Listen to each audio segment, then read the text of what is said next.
Assalamualaikum warahmatullahi wabarakatuh.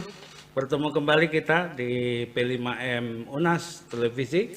Kita kembali berbincang dengan Dr. Ghazali Situmorang sebagai praktisi dan sekarang menjadi akademisi di kebijakan publik sebagai dosen pengampu beberapa mata kuliah kebijakan publik di Universitas Nasional. Selamat malam Pak Ghazali Situmorang. Selamat malam, Assalamualaikum warahmatullahi wabarakatuh. Dan kita lanjutkan tentang perbincangan kita berkaitan dengan Perpres 64, tetapi yang paling menarik adalah dari setiap Perpres yang keluar, dari Perpres 82, 75, 64, kelas-kelas itu selalu ada kelas 1, kelas 2, dan kelas 3. Dan ini kan tampaknya Pak Ghazali seperti ada diskriminatif, padahal kan jaminan sosial itu salah satu prinsipnya non-diskriminatif, Ya. sama antara yang miskin dan kaya. Tanggapan Pak Ghazali gimana ini? Ya, ini suatu pertanyaan yang menarik dan menggelitik pikiran kita. Persoalan kelas perawatan ini adalah persoalan yang timbul sejak BPJS diluncurkan 1 Januari 2014. Perpres yang pertama yang keluar, Perpres nomor 12, kemudian disempurnakan di 111 yang keluar di akhir tahun 2013, memang langsung menyebutkan peserta BPJS itu jika dia perlu perawatan rawat inap, maka dia mendapatkan hak perawatannya adalah rawat inap kelas 1, kelas 2, dan kelas 3. Ya. Konsekuensi ada kelas 1, kelas 2, dan kelas 3 itu, maka iurannya juga terkelompokkan atas stratifikasi 1, 2, 3 itu. Nah, itulah maka awalnya muncul paket biaya pelayanan kesehatan itu, ya, PBI itu kelas 3 bayarnya 19.250, ya. Kemudian kemudian untuk yang mandiri itu waktu itu saya kalau tidak salah keluarlah angka yang lebih besar lagi itu 23.000, Ya, betul. ya. Kemudian kelas 2 itu keluar angka 51, ya, dan kemudian juga angka 80 untuk kelas 1, dan itu terus berlanjut. Ternyata persoalan kelas ini, ya, belakangan juga menjadi persoalan timbulnya defisit. Ya. Kan begitu, timbulnya defisit ini, ya, di mana peserta-peserta yang mandiri, ya, banyak mengambil kelas 3, ya, tapi pada saat dia sakit kemudian dia baru pindah kelas, Naik kelas maksudnya. naik kelas ke kelas 2 dan kelas 1, Ya. begitu, ya. Dan kemudian dengan perbedaan iuran ini juga menimbul persoalan dalam hal kaitannya dengan rendahnya iuran PBI yang waktu itu 19.225, Ya. bukan 250, ingat saya, Ya. 225, 19.225, ya.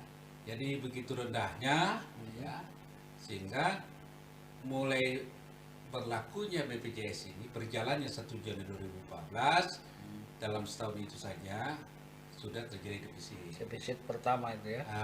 Ya, tahun pertama sudah defisit sekitar 3 triliun dan seterusnya Ya. berkembang sampai 5 triliun, 7 triliun. Ya. Ya, karena iuran tadi yang tidak proporsional. Nah, saya waktu itu, ya, di awal-awal sebagai ketua DJSN dalam penyusunan Perpres itu juga sudah mempersoalkan kenapa dalam Perpres tidak dibuat definisi kelas standar. Tapi mungkin karena pertimbangan waktu dan memang kondisi existing di rumah sakit itu dikenal hanya kelas 1, 2, 3 dan tentu PIP, ya. Maka kalau dirubah dengan definisi kelas standar ini juga akan memakan waktu, karena merubah standarisasi fasilitas rawat inap rumah rumah sakit. Kalau aturan undang-undangnya gimana Pak Kejari? Aturan undang-undangnya itu pada salah satu pasal memang jelas bahwasanya hak peserta BPJS itu adalah kelas standar. Oh, kelas standar ya. Nah, kemudian di ayat berikutnya dikatakan yang dimaksud dengan kelas standar itu diatur lebih lanjut dengan peraturan presiden. Oh, Perpres yang mengatur. Jadi artinya amanat undang-undang memerintahkan kepada pemerintah, dalam hari ini Kementerian Kesehatan, rumuskanlah itu kelas standar itu apa gitu. Oh, oke. Sehingga kita hanya mengenal satu jenis kelas, single class, yaitu kelas standar. Tapi sampai hari ini kan tidak juga dilakukan perumusan tentang definisi kelas standar itu. Jadi kalau kita mau melihat secara fair, salah satu penyebab terjadinya defisit itu karena ada varian klasik. Oh, gitu. Sehingga ini menimbulkan juga persoalan-persoalan dalam hitungan-hitungan biaya dan juga terjadinya pengelompokan masyarakat atas kita katakan menjadi 4 kelompok. PBI kelas 1, 3, kelas 2, kelas 1. Kan begitu. Nah, itu yang harus kita selesaikan. Alhamdulillah di Perpres 64 ini sudah ada amanat. Kalau saya tidak salah pada pasal 54A dan B, mengamanatkan kepada stakeholder terkait, tentu Kementerian Kesehatan, BPJS, untuk melakukan kajian, hitungan tentang apa yang maksud dengan kelas standar itu untuk nanti bisa diterapkan di tahun 2021 atau paling lambat 2022. Nah, di Perpres itu juga tidak bicara soal rawat inap kelas standar, juga bicara tentang makna pelayanan kesehatannya. Apa yang dimaksud dengan pelayanan kesehatan, kesehatan dasar, pelayanan kesehatan dasar itu. Jadi KDK, KDK itu kesehatan dasar, yang menjadi hak peserta. Jadi kesehatan dasar yang dimaksudkan yang menjadi hak peserta itu dikaitkan dengan kelas standar itu tidak cukup. Tetapi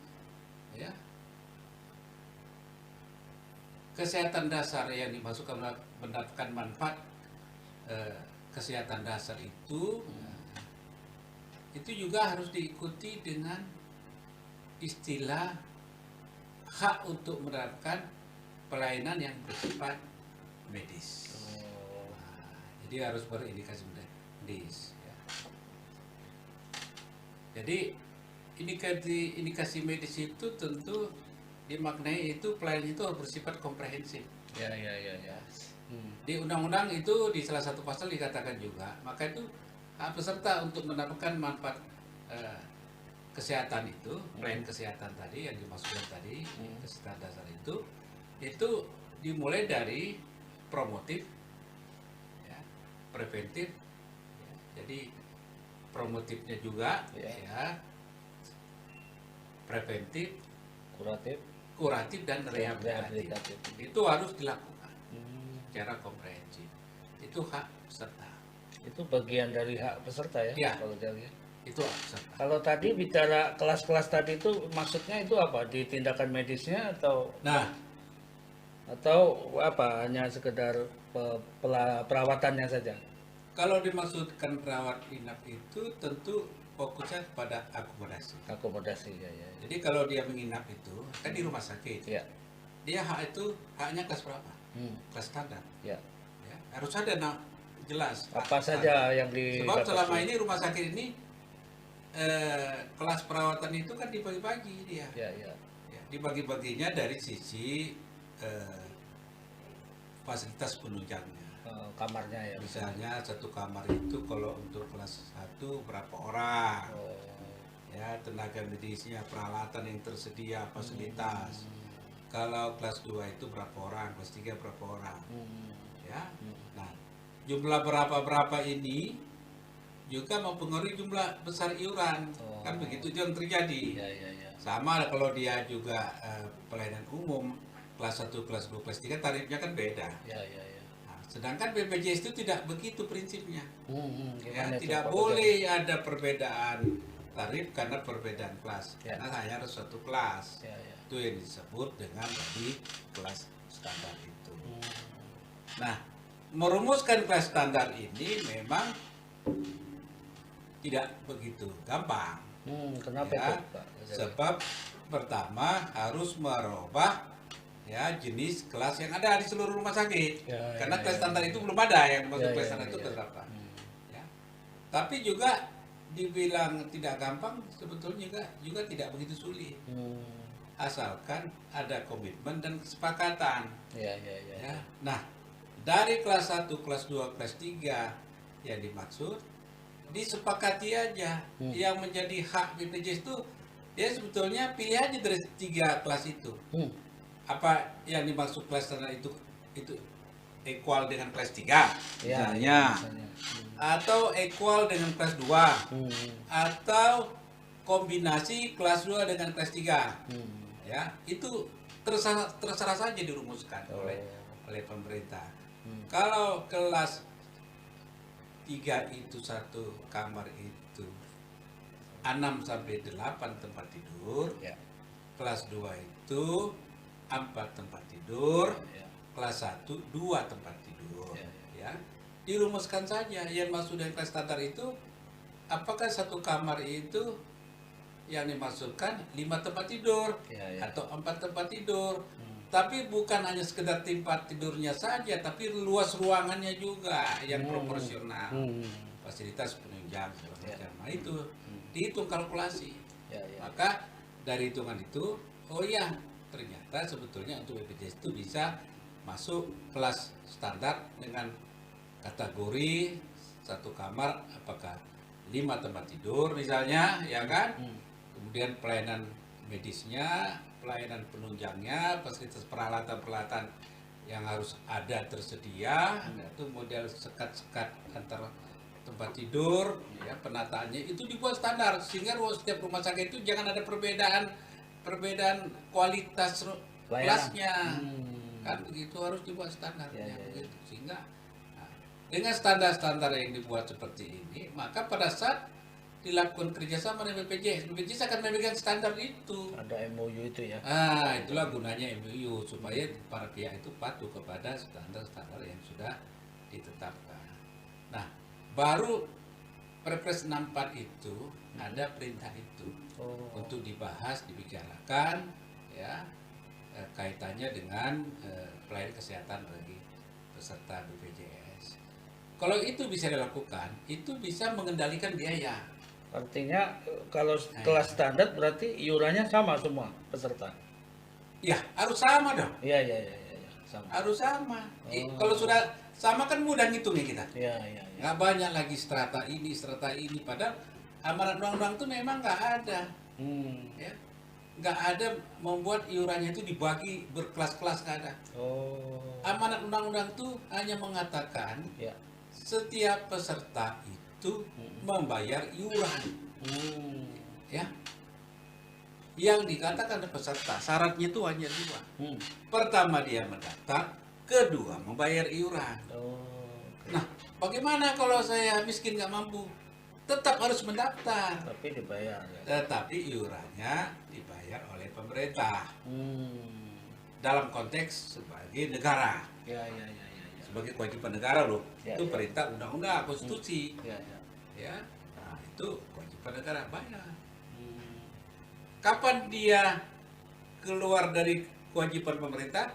Pada saat dia keluar dari kemiskinannya. Ya, ya, ya. Pada saat dia keluar kemiskinannya, mampu membayar sendiri, ya dia dihentikan pembayarannya oleh pemerintah. Yang kedua tentu yang membayar mandiri, membayar sendiri. Ya, ya, ya. Ya. Membayar sendiri itu bisa dengan 2 cara. Ya. Ya. Kalau dia bekerja di pekerjaan yang punya hubungan kerja dengan pemberi kerja, maka yang membayar iurannya itu adalah dia dan pemberi kerja, Pemberi kerja, ya. sharing. Ya, ya. Nah, itu diatur. Kalau dia pekerja mandiri, bekerja sendiri, misalnya dokter berpraktek dia atau Pak Wahyu sebagai pengusaha sendiri, Ya. dia bayar uang sendiri, Ya. dihitung angka absolutnya nilai nominalnya sekian. Tapi kalau dia pekerja punya hubungan kerja berdasarkan gaji, persentase dari gaji itu, ya persentase dari gaji itu ada regulasinya mengatur seperti itu. Nah, itu sudah seperti itu. Ya, ya. Nah, kalau nanti pun single class juga kelas standar itu polanya itu akan tetap sama, tinggal bisa dikonvergensikan ya hitungannya. Akan lebih baik atau bagaimana kalau menurut Pak Gojali dengan single class itu? Ya, Dari sisi mutu pelayanan, dari sisi pembiayaan segala macam lah gitu. pertama itu amanat undang-undang. Oke, ya, ya, ya, Ya. ya, Apapun ceritanya itu amanat undang-undang. ya. Yang kedua, jelas itu lebih bagus, lebih baik karena mencegah terjadinya bias pelayanan karena iuran. Orang kan biasalah kalau dia mengiur lebih besar, rumah sakit kan dia akan merasa punya hak yang lebih besar. Ya. Nah, ini dihilangkan dengan sama membayar iuran dengan angka yang sama, ya. Nah, itu. Tetapi, Ya. ya, tetapi juga harus diberi peluang, ya, bagi mereka yang mendapat hak kelas standar tadi, Ya. peserta BPJS, kalau dia merasa kurang nyaman dengan rame-rame di satu kelas, Ya. ya, misalnya 5 orang, dia nggak mau, dia mampu misalnya, silakan dia pindah kelas yang lebih tinggi, itu undang-undang membolehkan. Oh begitu, itu yang pemungkinan COB itu ya? Naik kelas, Oh, bukan. naik kelas lain lagi, Oh, lebih lain. lagi, naik Oh. kelas, naik VIP, ya, VIP misalnya, Ya. naik kelas lah yang lebih tinggi. Hmm. Selisih biaya VIP dengan kelas standar itu ditanggungnya sendiri Oleh pasien itu ya? oleh pasien. Oh, Cara menanggungnya itu bisa dengan uangnya sendiri, bisa dengan pola asuransi private yang dia menjadi peserta. Oke, oke, oke.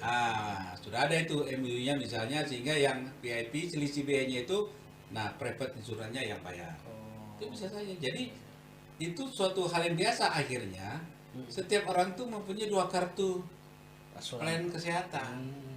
yang sifatnya wajib tadi, kartu Indonesia Sehat, BPJS, yaitu dan jika dia ingin pelayanan lebih mendapat VIP dan dia ingin ikut sistem asuransi, Ya.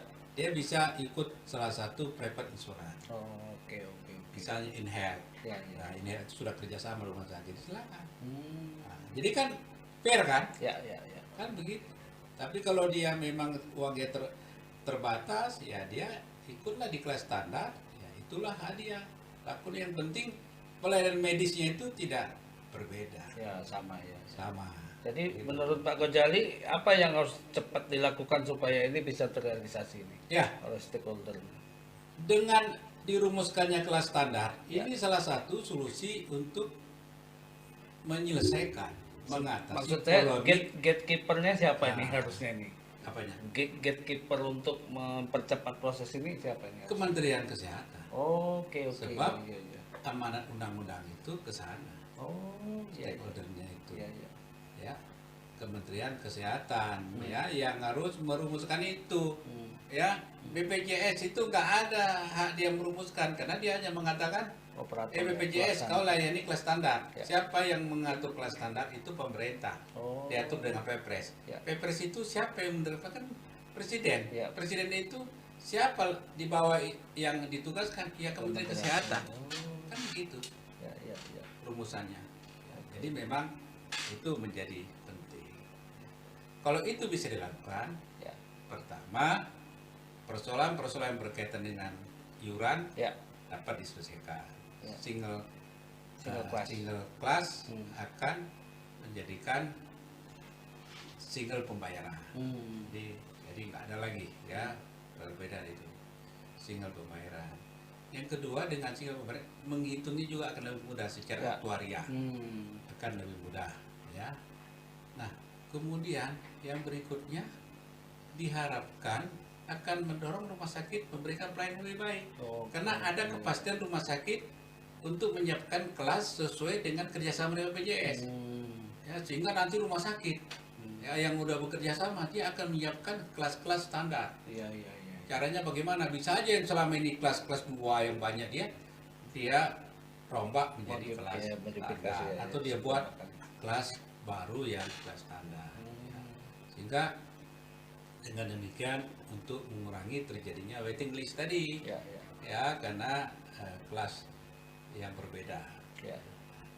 Kira-kira begitu. Ya, sangat menarik sekali para pemirsa sekalian. Di kesempatan lain kita akan lebih dalam mengikuti dialog dengan Dr. Ghazali Situmorang tentang bagaimana meningkatkan pelayanan, mutu pelayanan paskes-paskes di rumah sakit, dan bagaimana kita bisa memperbaiki sistem jaminan sosial nasional di masa yang akan datang ini.